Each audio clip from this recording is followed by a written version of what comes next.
এই 3 কেন্দ্রে হারবে তৃণমূল কংগ্রেস। তাহলে জিতবে কারা? বিজেপি নাকি এক সময় বামেদের হাতে থাকা সিটে আবারও ফিরে আসবে বামেরা? কেনই বা হারবে তৃণমূল কংগ্রেস এবং কোন 3 আসনের কথা বলছি বন্ধুরা? এই সব কিছুর উত্তর পাবেন আজকের ভিডিওতে, এবং আজকের ভিডিওতে পাবেন বিস্ফোরক চাঞ্চল্যকর কিছু মন্তব্য, কিছু দাবি। দুর্ভেদ্য ঘাঁটি, তৃণমূলের দুর্ভেদ্য ঘাঁটি এই 3টি কেন্দ্র, সেই কেন্দ্রেই তৃণমূল হারবে এ দাবি তৃণমূলেরই এক বিধায়কের। তিনি শুধু তৃণমূল বিধায়ক বললে তাকে ছোট করা হয়, একবার নয় 3 বারের বিধায়ক তিনি, এবং তার ব্যক্তিগত কারিশমা এতটাই ছিল যে তিনি আসার আগে পর্যন্ত, মানে তিনি তৃণমূলে জয়েন করার আগে পর্যন্ত এই কেন্দ্র তৃণমূল দখল করতে পারেনি। সেটা 2011তেও পারেনি, সেটা 2016তেও পারেনি। 2021-এর আগে তিনি তৃণমূল কংগ্রেসে আসেন, জয়েন করেন, টিকিট পান, দাঁড়ান এবং তৃণমূল এই কেন্দ্রে জয় পায়। তো সেই মানুষটি যে সে বিধায়ক নন, প্রায় 45 বছরের কাছাকাছি তার রাজনৈতিক জীবন, তিনি দাবি করছেন যে তার মধ্যে কোনো অস্বচ্ছতার অভিযোগ ছিল না এতদিন, এবং তিনি কোনো দুর্নীতির কাছে মাথা নত করবেন না বলে আইপ্যাক বিভিন্নভাবে তার কাছে টাকা চেয়েছিল, কিন্তু তিনি দেননি। আর সে কারণেই তার আজ এই অবস্থা, এমনটাই বোঝানোর চেষ্টা করছেন তৃণমূলেরই এই বিধায়ক। এর আগে তিনি বামেদেরও বিধায়ক ছিলেন। 2011-তে, 2016-তে তিনি ছিলেন বামেদের বিধায়ক, এবং 2021-এর আগে তিনি জয়েন করেন তৃণমূলে। ভাবুন একবার তার দাপট, অর্থাৎ তিনি যে দাবিটা করছেন তার হাত ধরেই এই কেন্দ্রে ঘাসফুল ফুটেছে।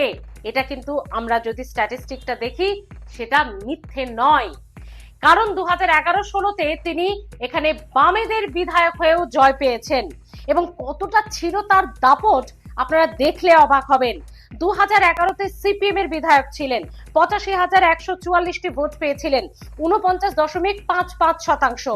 2016-তে সিপিএম এর বিধায়ক ছিলেন, ভোট পেয়েছিলেন, বাড়িয়েছিলেন। ভাবুন 2016-তে সিপিএম এর টিকিটে তিনি তার কেন্দ্রে দাঁড়িয়ে জয় পাচ্ছেন এবং 2011 থেকে ভোট বাড়াচ্ছেন। ভাবতে পারছেন তার ব্যক্তিগত কারিশমা? 96,250টি, মানে 2011 থেকেও বেশি, 50.25%। এবং 2021-এ তিনি এলেন তৃণমূলে, টিকিট পেলেন, দাঁড়ালেন একই কেন্দ্রে, জয় পেলেন 1,23,840, 55.74%।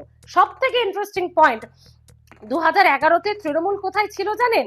তিনি তো পেয়েছিলেন সিপিএম এর টিকিটে 49.55%, তৃণমূল এখানে পেয়েছিল তার অর্ধেক। 2011-র কথা বলছি বন্ধুরা, 27.52%। 2016 তিনি সিপিএম এর টিকিটে পাচ্ছেন 50.25%। তৃণমূল এখানে কোথায় জানেন? 37.06%, মানে অর্ধেকের থেকে একটু বেশি। 2021-এ তিনি যখন তৃণমূলে, তখন তার প্রধান প্রতিপক্ষ এখানে তার ছেড়ে আসা দল সিপিএম, তারাও অর্ধেকের নিচে, তিনি পেলেন 55%-র কাছে বেশি, আর এখানে সিপিএম 2021-এ পেল 20.06%। মানে তার ব্যক্তিগত কারিশমা তার কেন্দ্রে আছে, এটা তার প্রমাণ। তো সেই বিধায়কের দল ছাড়া, সেই দুধের রাজনীতিকে দল ছাড়া এবং বিস্ফোরক দাবি করা, আইপ্যাক সম্পর্কে মন্তব্য করা, এবং সেটাও ভোটের এই হাতে গোনা কয়েকটা দিন আগে। এবার আসুন বন্ধুরা, এই তৃণমূল নেতা বা বিধায়ক তিনি তো দলের সঙ্গে সম্পর্ক ছিন্ন করলেন, কিন্তু কোন 3 কেন্দ্রের কথা তিনি বলে গেলেন এবং কেনই বা সেখানে হারার কথা বলে গেলেন, এবং কে সেই বিধায়ক? সেই বিধায়ক জলঙ্গির বিধায়ক আব্দুর রাজ্জাক মন্ডল।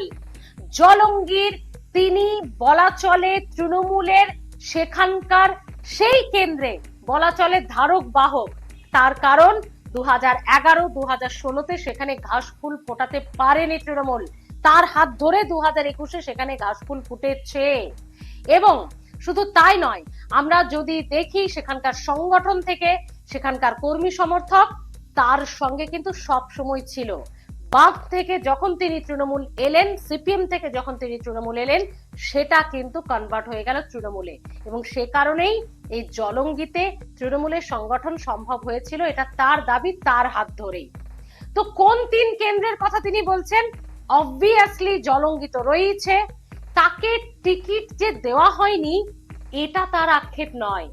জলঙ্গি থেকে এবার তাকে টিকিট দেওয়া হয়নি, দেওয়া হয়েছে বাবর আলীকে, এটা তার আক্ষেপ নয়। তিনি বলছেন অবশ্যই দল মনে করেছে টিকিট দিয়েছে, কিন্তু তার বিরুদ্ধে যে অস্বচ্ছতার অভিযোগ আনা হয়েছে, যেটা 43 বছরে কেউ আনতে পারেনি, সেই অস্বচ্ছতার অভিযোগটা কি? তার সঙ্গে কোনো রকম আলোচনা, তার কাছে কারণটা জানতে চাওয়া, কোনো পর্যালোচনা, কোনো কিছু ছাড়াই তার উপরে একটা তকমা দিয়ে দেওয়া হয়েছে। অর্থাৎ তিনি ষড়যন্ত্রের শিকার, এটাই বোঝানোর চেষ্টা করছেন।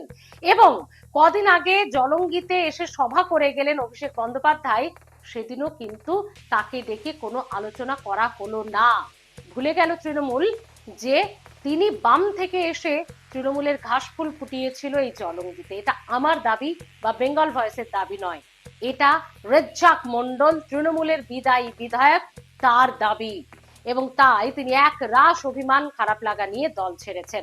অভিষেক ব্যানার্জি যে কথাটা বলেছিল, একবার যাচাই করে নেওয়ার পর জনসমক্ষে একটা মঞ্চে দাঁড়িয়ে রানিং এমএলএ, এবং আমি যেটা নিয়ে আমার নিজের ইজ্জত মনে করেছি এই 43 বছর জীবনে, যদি কেউ আমাকে বলতে পারে যে অর্থনৈতিক বা অন্য দিক থেকে যে দিক থেকে হোক, এবং আজকে পর্যন্ত আমি বলছি এত লড়াই হয়েছে, অনেক কেস হয়েছে আমার বন্ধু একবারে এক ফ্যামিলির, আমার জীবনে কিন্তু আজকে পর্যন্ত একটা কমপ্লেন হয়। দলটাকে রসাতলে চলে গেল, কবরে পাঠিয়ে দিল, শ্মশানে পাঠিয়ে দিল হচ্ছে আইপ্যাক।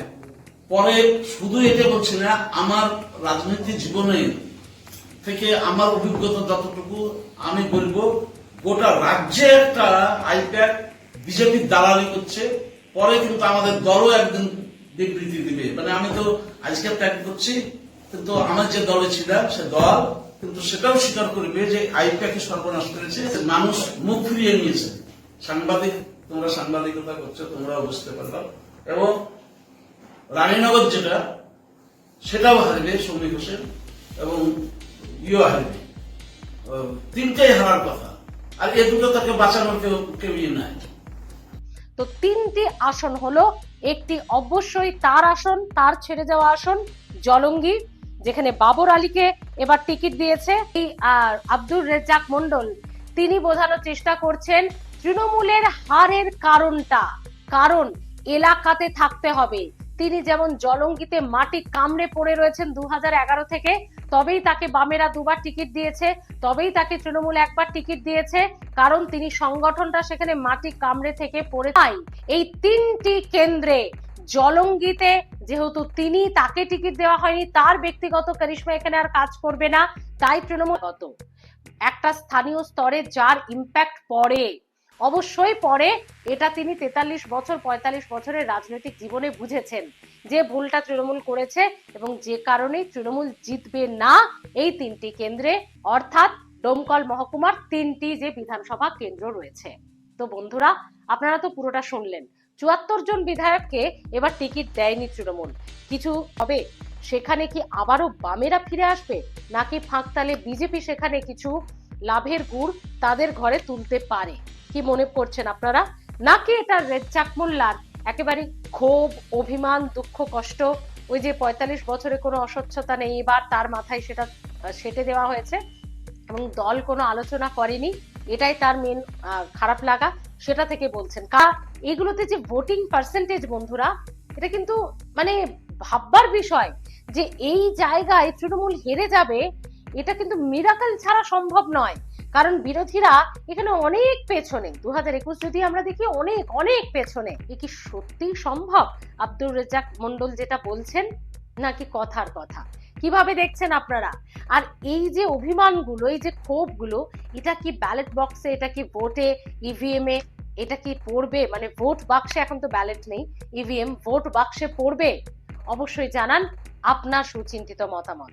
ভালো থাকবেন।